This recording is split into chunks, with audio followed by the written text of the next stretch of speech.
yaa ngi en direct ci édition spéciale bi ñuy def suite au match des Lions, hein. Le Sénégal tenu en échec par le Soudan 0 but partout. Vos premières impressions par rapport à cette prestation des Lions? Bon, il faut dire que je suis plus ou moins partagé, mais déçu de la prestation de l'équipe du Sénégal, parce qu'en réalité, on s'attendait à un match différent de celui que nous avons vu cet après-midi. Oui. Malheureusement, l'équipe du Sénégal n'a pas répondu présente à l'appel, à l'attente. Elle s'est fait balloter, comme je l'ai dit tantôt, contre toute attente. Mais on savait que la tâche ne devrait pas être facile. Maintenant, aujourd'hui, cette équipe du Sénégal ne fait plus peur, il faut dire la vérité. Oui. Cette équipe du Sénégal montre, n'est-ce pas, des faiblesses à tous les niveaux. Moi, je disais tantôt que nous avons démarré avec une armada offensive, avec Sadio Mané à gauche, Boulaye Dia dans l'axe, à la pointe de l'attaque et Ismaïla Sarr à droite. Oui. Mais le match pouvait être un match différent quand même. Bu fekkente ni Boulaye Dia dugal na li nga xamante ne mooy première Cheikh bi nga xamante ni góolu Soudan mayoon na ko. Mais le Boulaye Dia d'aujourd'hui est différent du Boulaye Dia d'il y a quelques mois, parce qu'il ne faut pas oublier qu'il revient de blessure. Moi-même, j'étais un peu étonné de le voir démarrer, mais aussi de le voir revenir des vestiaires. Je pensais que Pape Thiaw allait l'oublier dans les vestiaires à la mi-temps. Mais bon, moi, ñu gën a xam joueur mi mooy nekk ak ñoom moo xam lan moo tax mu préféré côté. Mais l'un dans l'autre, j'ai entendu quelqu'un parler de Pape Gueye. Pape Gueye, il est blessé, il a sa cheville qui a été tordue. Et là, il a même du mal à marcher, parce qu'on l'a vu, on a constaté que sa cheville a été stabilisée.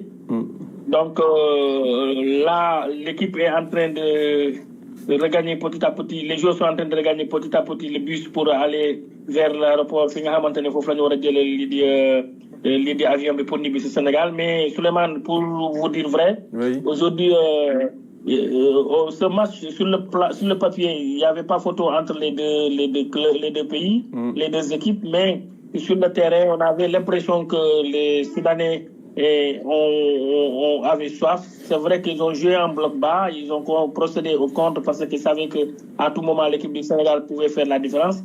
Mais les joueurs aussi, ils ont, bon, après on me dira que ça c'est une excuse, ils ont plus ou moins fustigé l'état de la pelouse, parce que de moment qu'on a aussi direct lui, oui. Les joueurs ils ne sont pas trop fans des terrains synthétiques. Mais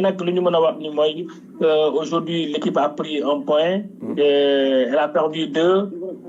Elle est sur le rendement. Sur la journée, je pense que le Sénégal est le plus grand perdant, parce qu'il est troisième du groupe B derrière le Soudan et la RDC. Maintenant, avec 9 points, maintenant, on peut dire que on pourra virer à la tête du classement si on gagne contre le Togo. Mais aussi, il ne faut pas oublier que le Soudan et la RD Congo aussi vont jouer.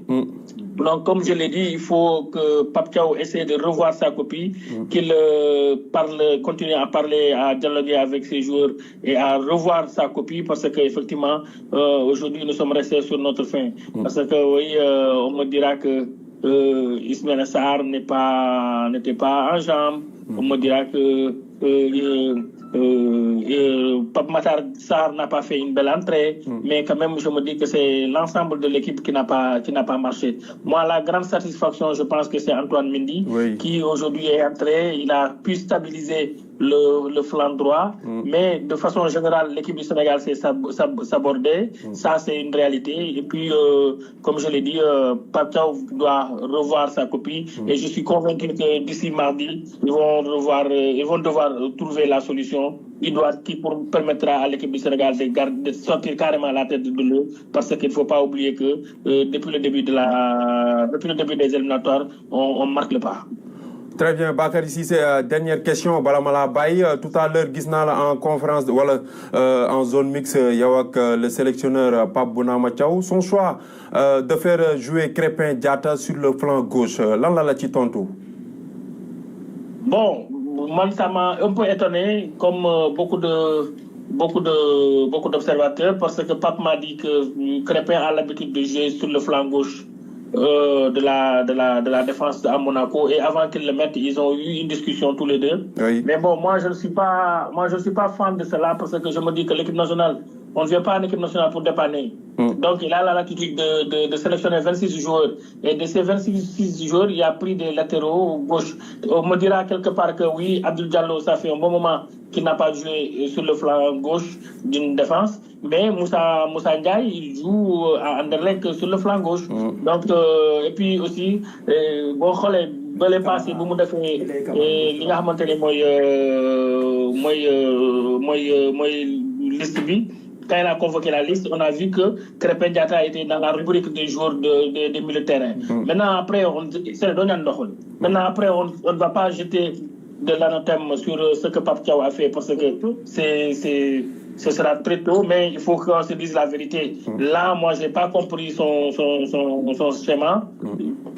Il a donné des arguments, mais pour moi, ce sont des arguments qui ont été tirés par les cheveux. Parce que là, tu ne peux pas avoir convoqué des latéraux gauche de métier, après tu mets un latéral droit sur le flanc gauche. Donc à chaque fois que Crépin contrôlait le ballon du pied droit ou du pied gauche, il était tout le temps obligé de se rabattre sur le pied droit. Donc il était déséquilibré, l'équipe était déséquilibrée derrière. Donc cet équilibre-là, on en a besoin contre le Togo, parce que c'est ce qui nous permet d'avoir de l'élan et de l'allant afin que le jeu soit huilé devant. Maintenant, à chaque fois que Crépin contrôle le ballon, il est obligé de se rabattre vers ce moment. Lors nous avons depuis du temps de l'équipe nationale de 2002 avec Omar Daf, qui dépannait, et qui était un droitier mais qui jouait côté droit. Donc il y avait beaucoup de handicaps à ce jeu-là, à ce stade de la compétition. Maintenant, après Pape Monigan équipe, est-ce que les autres étaient à même de démarrer le match? Je ne sais pas. On donne notre langue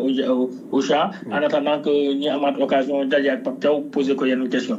Très bien. Merci beaucoup, Bakary Cissé. Bakary Cissé.